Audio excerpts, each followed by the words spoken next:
Dios y comencé a llorar y a decirle, Señor, ¿qué pasa? Muéstrame, yo no quiero seguir en esto. Había escasez y hablo del pasado porque creo que eso se ha ido en el nombre de Jesucristo. Yo me sentía que cada día íbamos para un hijo mayor y yo le decía al Señor, esto no es tuyo, nosotros no estamos dando testimonio de quién eres tú en nosotros. Y hemos visto que la iglesia está creciendo porque sí lo vemos, pero las finanzas habían bajado. Y yo le decía al Señor, yo no acepto eso, porque yo no acepto que el diablo venga a querer tomar lo que a ti te corresponde y lo que a nosotros como hijos tú nos has entregado.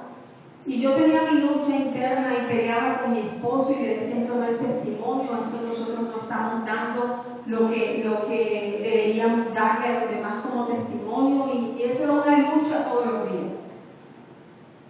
Resulta que él se fue, cada vez que él se va, el Señor coge ese tiempo para pulirme y vienen muchas cosas fuertes para mí, para que yo las viva sola, para que aprenda a depender de Dios y no de mi esposo, porque a veces nosotras las mujeres nos acostumbramos a depender de los hombres y no, él lo puede hacer.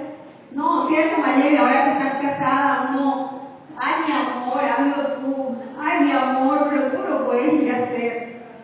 Y eso no pasa.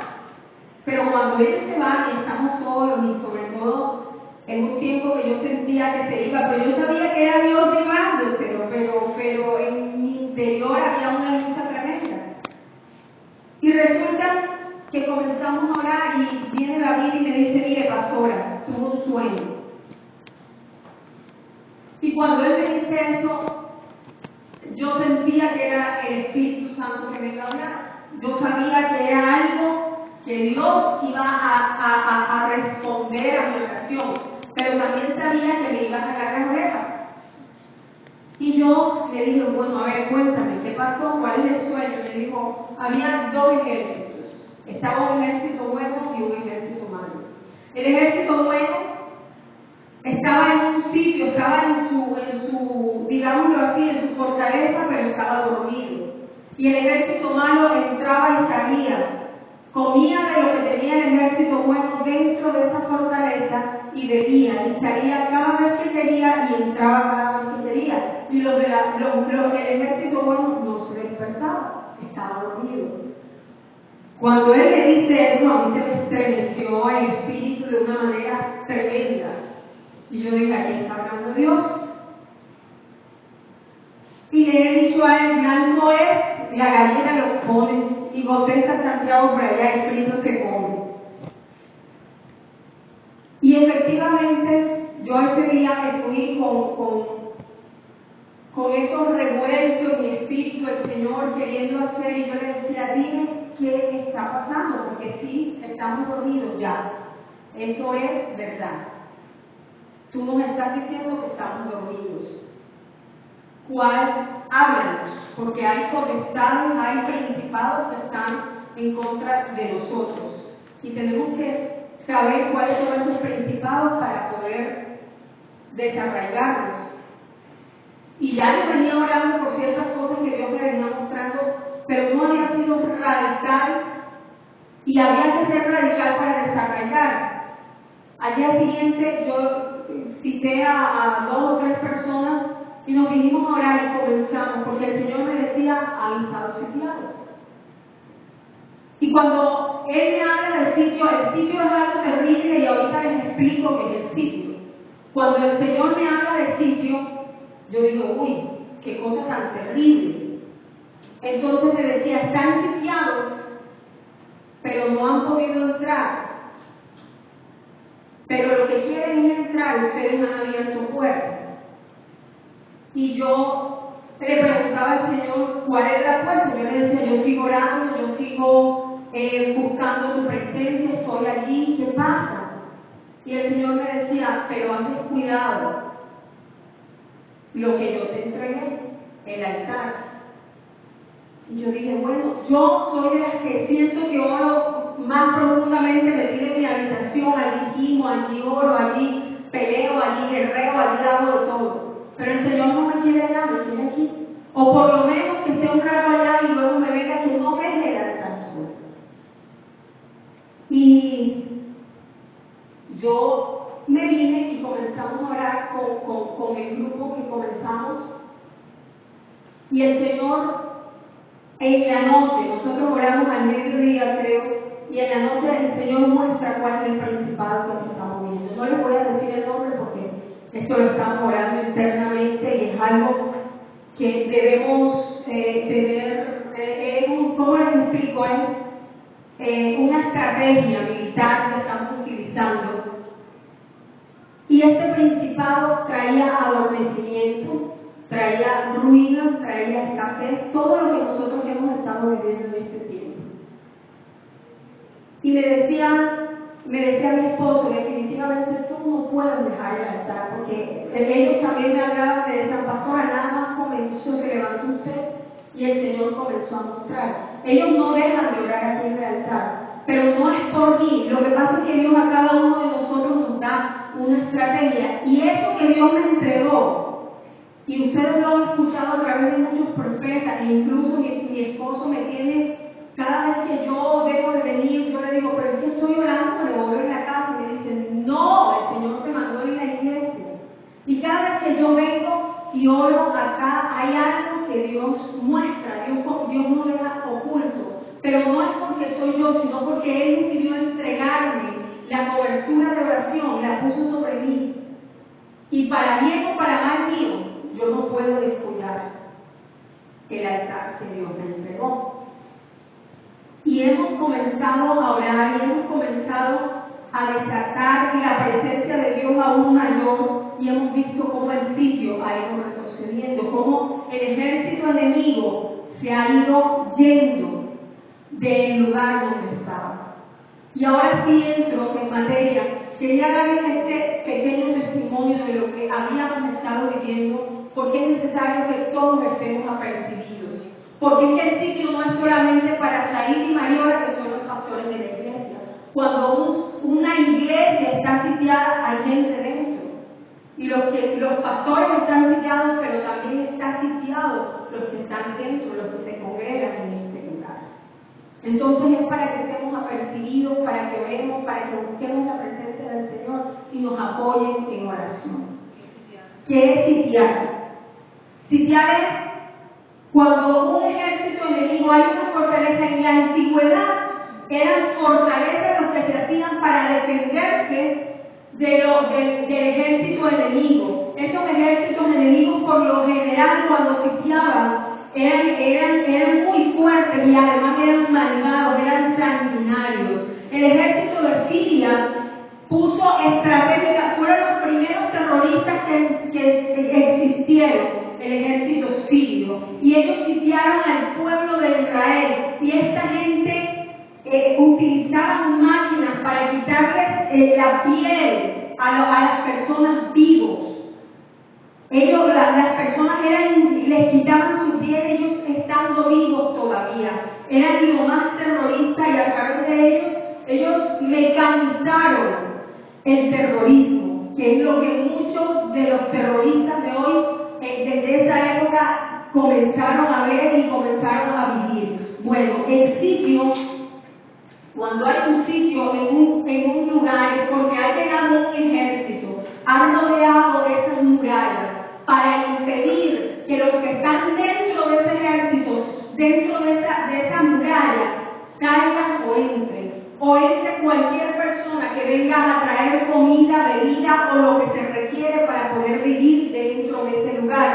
Y si esta gente que está dentro de ese lugar no tiene comida, no tiene bebida, no tiene cómo salir a buscar sus necesidades prioritarias, lo primero que va a hacer, o se dejan morir de hambre, o se rinden y se entregan para servirles al pueblo que los sitió, al ejército que los sitió. El sitio es algo que utiliza el enemigo para debilitar, porque cuando es puesto ese sitio en ese lugar, muchos de los que están alrededor comienzan a enviar crear temor, haciendo cosas, estrategias aparentemente de mucha guerra y para que los que están dentro de la muralla sientan temor, tengan la necesidad de decir, me rindo, prefiero servirle a ellos antes de recibir eso que ellos traen contra nosotros. Entonces el sitio quiere volver a los que están dentro de esa muralla esclavos del ejército enemigo. Y miren lo que le pasó al pueblo de Israel. Hoy el mensaje se llama deshaciendo el sitio en mi casa. Miren lo que le pasó al pueblo de Israel en Jueces 6, del 1 al 6. Los israelitas hicieron lo malo a los ojos del Señor. Y durante 7 años el Señor los dejó caer en manos de Madián. Los madianitas oprimieron con tanta crueldad a los israelitas que ellos hicieron cuevas y refugios en los montes. Miren lo que quiere traer el sitio, y eso lo voy a ir explicando. Que haya temor y que los que están sitiados puedan estar metidos en cuevas y montes, refugiándose, pagando escondederos a pesos para impedir que el ejército enemigo venga contra ellos. Y en lugar inaccesible. Y es que después de que los israelitas habían sembrado, venían los madianitas y los amalecitas y los que habitaban en el oriente y los ataban. Acampaban cerca de ellos y destruían hasta gasa los frutos de la tierra y no les dejaban a los israelitas nada que comer, ni ovejas, ni bueyes, ni asnos. Venían en grandes multitudes como si fuera una plaga de langostas y acababan con sus ganados y camellos y devastaban la tierra por culpa de los madianitas. Los israelitas se habían empobrecido demasiado, así que clamaron al Señor. Es más, si yo no predico más, yo creo que ahí está la definición de lo que es un sitio. Ahí está definido lo que trae el sitio en cada vida. Pero ¿qué pasó con los israelitas? Lo primero que nos dice aquí es que hicieron lo malo delante de los ojos del Señor. Miren, cuando tú y yo, cuando ustedes y yo estamos bajo la cobertura de Dios, nada nos puede tocar a menos que Dios quiera y que tenga un propósito con esto. Pero cuando nosotros nos desviamos del propósito de Dios y le decimos al Señor, mira, ¿sabes qué? No me importa tu palabra, no me importan tus principios, no me importa nada de lo que tú me estás diciendo. Yo quiero vivir mi vida como a mí me parezca. Fue lo que le pasó al pueblo de Israel. El pueblo de Israel decidió vivir su vida adorando los mismos dioses de los vecinos, de los pueblos vecinos de él. Decidió pasar sus hijos por el fuego, entregándole sus hijos a Moloch. Decidió entregar sus hijos, entregar sus vidas a lo vano, a lo profano, a todo aquello que traía maldición y que Dios les había prohibido. Y por esta causa, Dios, el Señor, los entregó por 7 años a los hijos de Madián. Los entregó, ¿por qué? Porque quitó su cobertura de en medio de ellos. Ustedes recuerdan que en Job dice, Satanás le dice al Señor, pero es que tú lo tienes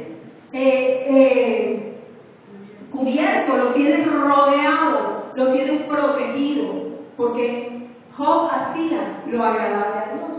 Por eso estaba su protección sobre él.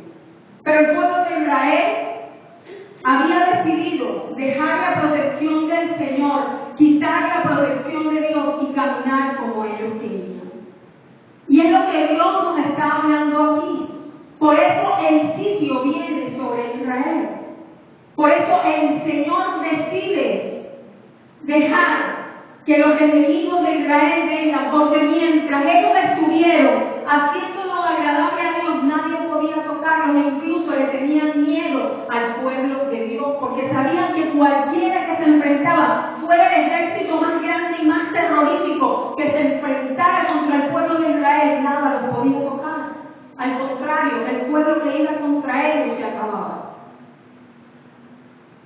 Pero cuando Israel decide hacer, perdónenme la expresión, lo que le da la gana, Dios los deja, los suelta y les dice: haz lo que quieras, no vas a contar más con mi protección. Y es allí donde entramos nosotros a cuestionarnos y a decirnos: ¿será que yo estoy haciendo lo agradable a Dios?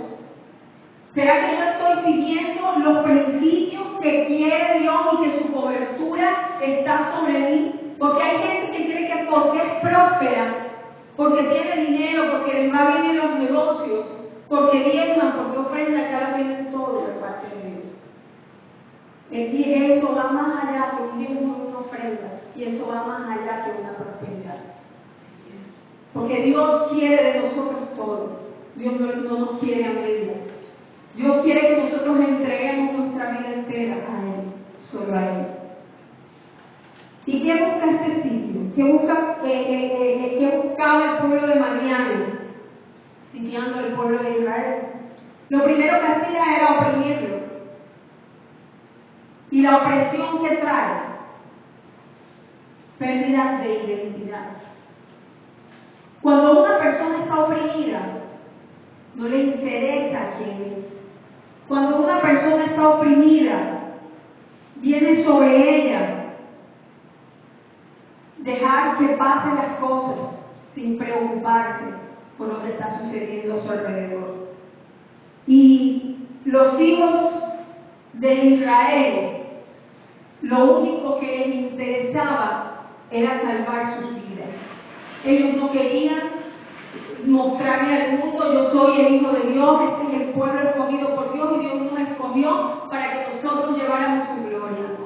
Lo único que el pueblo de Israel quería era pagar escondederos a pesos para que no les pasara nada, para que sus vidas fueran salvadas.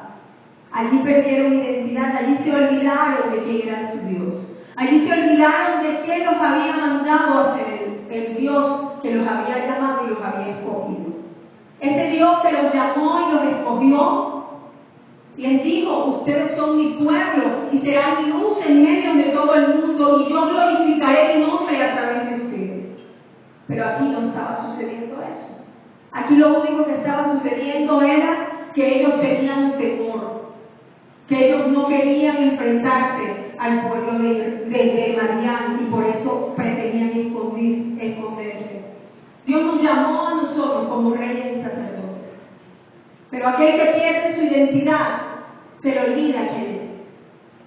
Aquel que pierde su identidad se le olvida que fue escogido por Dios para ser rey y sacerdote en medio de un pueblo pagano. Que venga quien venga, haga lo que haga, Dios va a estar ahí para mostrar su gloria a través de nosotros. Otra cosa que sucede o que sucedió en ese momento y que sucede a una persona que está oprimida es que tiene baja autoestima. ¿Alguien me puede decir qué es la baja autoestima? ¿Cómo? Exactamente. Una baja autoestima en una persona, en esa persona que va a mostrar, no va a mostrar nada, al contrario, va a querer esconderse. Va a querer, si le dicen: es que tú puedes hacer esto, ella va a decir: no, yo no lo puedo hacer, no soy capaz. Soy incapaz de lograr eso.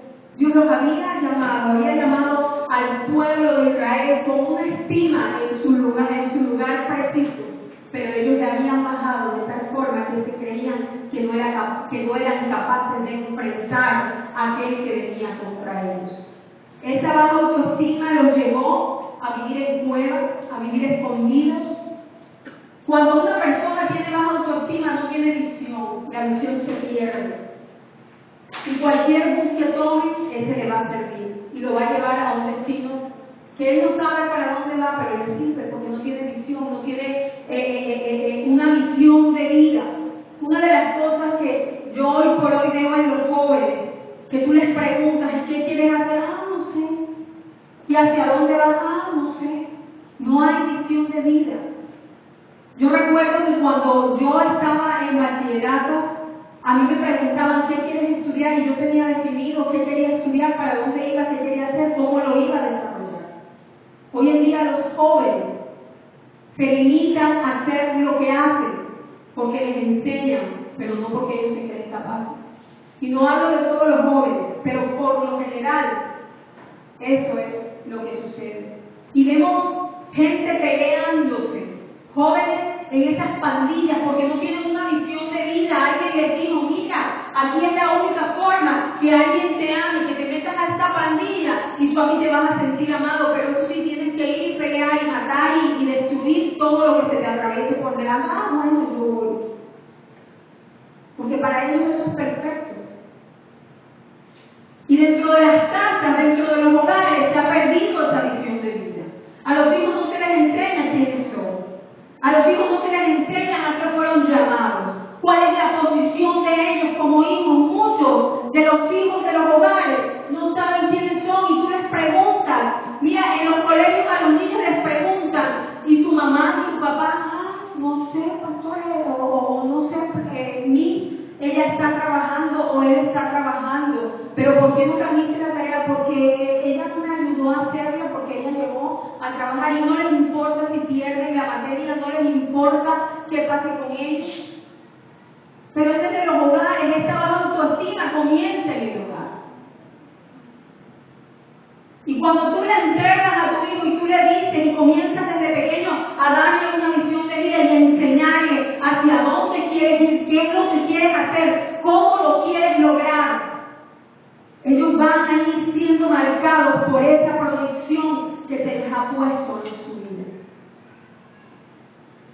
Y a veces no es fácil pelear con los hijos. A veces, y Karina lo sabe, a veces me desespero cuando Santiago es muy tranquilo. No, ¿verdad? No parece. ¿Dónde está? Se fue. Santiago es lo más tranquilo de este mundo. A él se puede estar cayendo el mundo que él sigue tranquilo como si la cosa no fuera con él. Pero a mí eso me desespera y yo le digo, Señor, ¿cómo estás tratando mi carácter con este hijo mío? Y es tremendo, pero ahí donde está, ahí le estoy enseñando todos los días. Y ahí le digo, Santiago, no acepto nota mala. Y yo le pregunto a muchas veces, le digo, ¿tú qué quieres ser cuando sea grande? Y él me dice y me describe, mira, mami, yo voy a hacer eso. Y él es un niño muy inteligente. Yo creo que yo no sé si es que es tan inteligente que él cree que las cosas pueden pasar, porque así como las piensa, así pasa en el mundo. Y yo tengo el consuelo de Andrés, que Daisy me dice que Andrés también era así. Y Andrés hoy es un gran ingeniero, y yo digo, bueno, Señor, yo tengo el consuelo de Andrés con Santiago. Pero no, creo que Dios tiene un propósito con este carácter también. Y él me ha enseñado mucho, y a veces me ve desesperada y me dice, mami, ¿para qué te desesperas? Igualito a su papá, con desesperarte, no vas a ganar nada. Con angustiarte, ¿qué ganas, hermano? Pero es enseñarle a los hijos que ellos valen, y es saber cuánto valgo yo en Cristo Jesús. Otra cosa que presenta la opresión es que hace perder la fe. Es creer que Dios lo que dijo no lo va a cumplir, porque vemos que pasan y pasan los años y no lo cumple, porque vemos que las cosas suceden y siguen igual y siguen pasando y nada pasa de las promesas que Dios hizo para con nosotros. Pero cuando yo tengo mi fe posicionada en Cristo Jesús, sabré que Él está tomando su tiempo para tratar mi carácter, para entregarme la gran bendición que Él prometió para mí en su momento. Otra de las cosas es que la opresión trae amargura, trae rencor, trae odio, trae rabia, porque tú ves a los otros prosperar, porque se ven a los otros viviendo una vida feliz y ellos todavía siguen en lo mismo y siguen en lo mismo, y lo único que va sembrando en ellos es esa amargura, esa rabia, ese odio hacia los demás. Y cuando ven a los demás prosperar, lo que echan es maldición en vez de gozarse con las bendiciones de los demás. Y una de las cosas que trajo Marián también fue un gran desgaste y una pérdida de dignidad. Marián trajo no solamente un desgaste físico, sino también espiritual y emocional. Y Marián los hacía cansar porque ellos trabajaban y trabajaban y trabajaban, pero no veían el fruto del trabajo, porque cada vez que estaba el fruto, Marián venía y se lo comía. Marián venía y se lo llevaba. ¿Y cuánta gente lo vemos así, que trabaja, trabaja, trabaja, y el dinero se les va como agua en las manos? Y es lo que nos habla el Señor.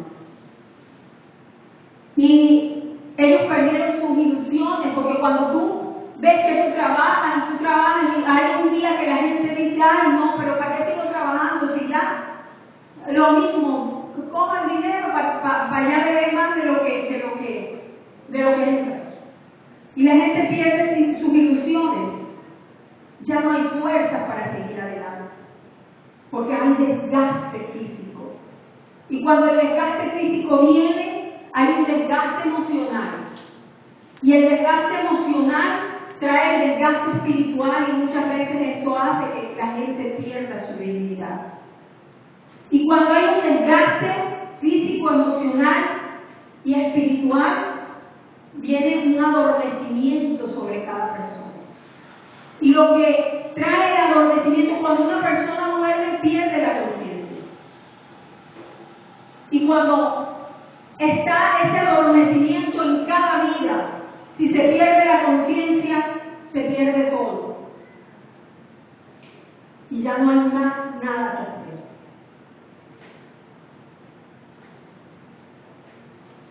Y lo que vemos también en Marián, con Marián, es que trae ruina, trae escasez, trae miseria, pobreza. Ponga otra vez la palabra, la cita. Y miren lo que dice: por culpa de Marián los israelitas habían empobrecido demasiado. Y trae pobreza, trae ruina, trae escasez.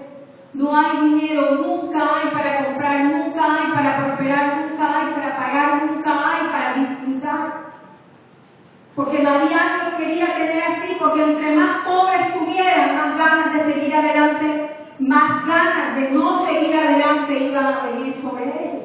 Más ganas de no trabajar iba a estar sobre ellos.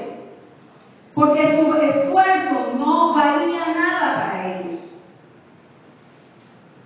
Pero se nos olvida muchas veces cuando estamos en esta situación lo que dice Deuteronomio 28, que seremos prosperados en todo, que no habrá escasez en nuestra casa, en nuestra alacena, que no habrá necesidad de ir a pedir prestado, sino al contrario, a nosotros vendrán a pedirnos prestados, que los cielos se abrirán para derramar la lluvia temprana y tardía. Esto quiere decir para derramar bendiciones sobre nosotros. Se nos olvida también pensar y decretar la palabra donde dice que vendrán a mí las bendiciones, yo no tendré que ir a buscarlas. Ellas me perseguirán, ellas vendrán detrás de mí y me dirán: aquí estoy, Dios me mandó para bendecirte, Dios me mandó para que tú tuvieras y tuvieras en abundancia.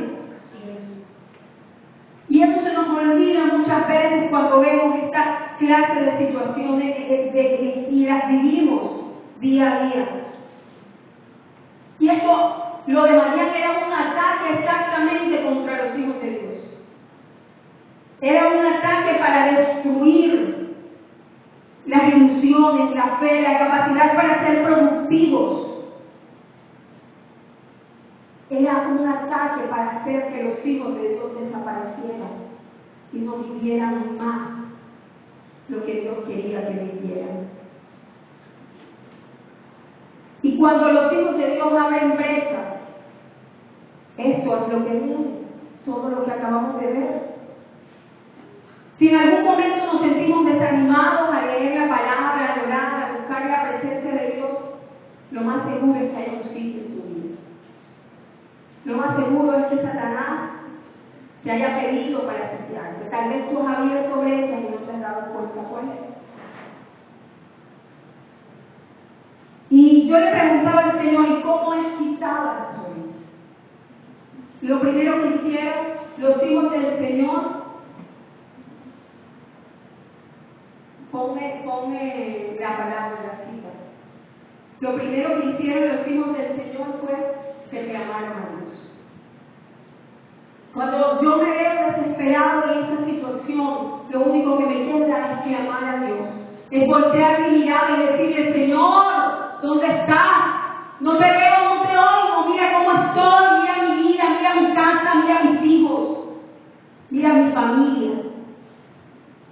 Señor, te necesito. Cuando tú sientas que no puedes orar, que tú sientas que la palabra se cerró y no la entiendes, tu mente está cerrada. Cuando sientas que no te apasiona escuchar una prédica, cuando sientas que no te apasiona venir a la iglesia, clama a Dios. Clama a Dios y verás lo que va a pasar.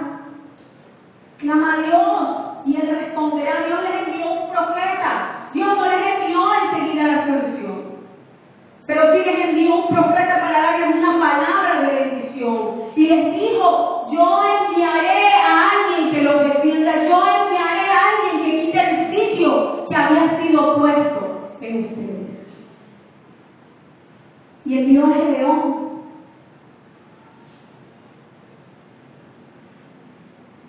Y lo que hagamos después que queramos es reconocer que he pecado contra Dios, que ha abierto una brecha. Y debemos comenzar a examinarnos, porque no somos santos y pecamos, porque todos los días pecamos, porque a veces sin darnos cuenta la brecha se abre y no entendemos cómo. Y Dios en mi intimidad me hablaba cuando yo le decía, Señor, ¿qué pasa? Y me ponía a arrepentirme de cosas que yo había hecho, que había dicho, que había escuchado y que había creído en mi corazón. Y Dios me ponía en mi intimidad a arrepentirme de cosas que no estaban bien en mí. Sí, porque aunque soy pastora, aunque leo la Biblia todos los días, aunque busco oración, soy humana. Me equivoco. Y hay cosas que a veces no sabemos que están allí en nuestras vidas. Y a veces por el afán de hacer lo bueno delante de Dios, terminamos haciendo lo malo y terminamos equivocándonos. Por el afán de no quedar mal, terminamos quedando bien con los hombres, pero mal con Dios. Y eso me pasaba. Y me arrepentí, reconocí mi pecado. Y cuando yo reconozco mi pecado, me arrepiento y confieso. Y le digo, Señor, pequé contra ti, pequé contra lo que tú me has entregado. Y dice la Biblia que si yo confieso y me aparto, ¿qué hay?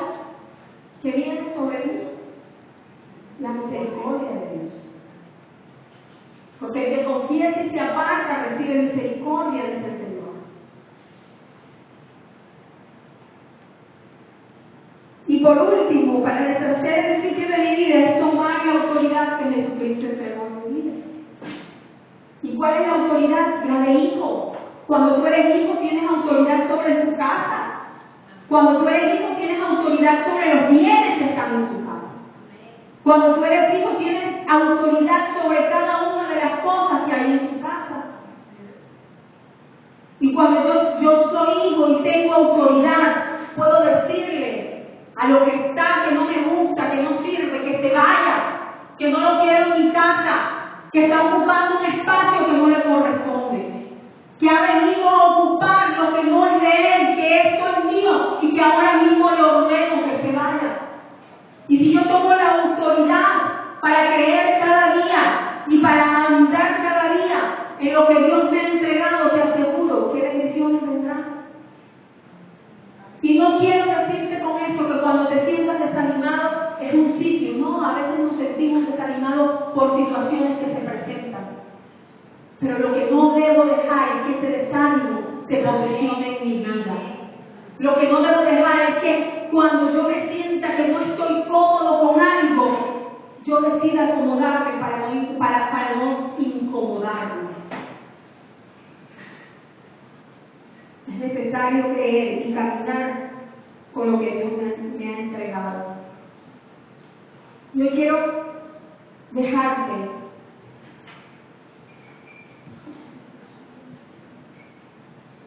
con algo que Dios me entregó crees en lo que Dios te dio, podrán venir las tormentas que vengan. Podrá levantarse quien se quiera levantar, que solo Dios tiene la última palabra. Que lo que suceda, sí, las situaciones y las circunstancias muchas veces son adversas, pero esas situaciones y esas circunstancias no son las que Dios quiere para mi vida. No son lo que va a permanecer en mí. Son necesarias, pero no es lo que va a permanecer en mí. Y si yo me levanto en oración y en guerra, primero que todo arrepintiéndome y entregando a Dios lo que es mío, te aseguro, lo que es mío, lo que no es mío, que estaba en mí, que no me corresponde, sino que yo decidí tenerlo, te aseguro que veremos la gloria de Dios levantarse en nosotros. Y veremos la respuesta de las promesas de Dios, cada una de ellas. Y hoy te pregunto, ¿cómo estás caminando? ¿Cómo estás sintiendo tu vida espiritual? ¿Cómo estás viviendo esa vida espiritual? ¿Qué está pasando en tu corazón? ¿Qué estás pensando de Dios? ¿Te ha faltado fe para creer? ¿La autoestima ha bajado de tal forma que no te interese lo que pasa por alrededor?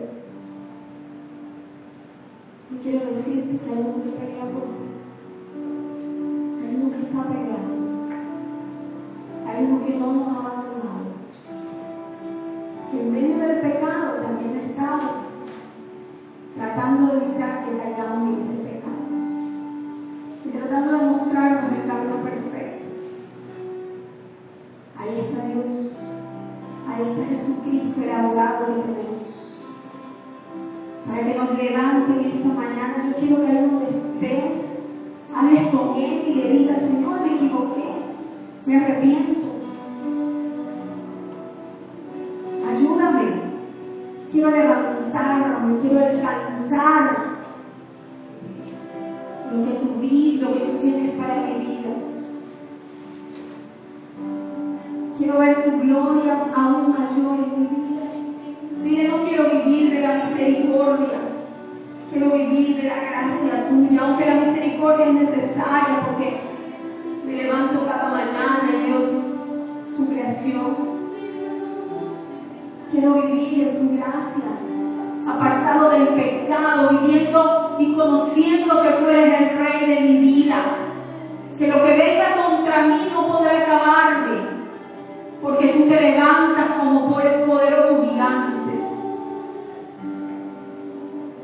Y te doy gracias, Señor, por cada uno de mis hermanos. Te doy gracias, Señor, porque tú nos has hablado en esta mañana. Te doy gracias porque nos entregas estrategias para seguir peleando y guerreando, Señor, para desarraigar lo que estaba arraigado de nosotros, Señor.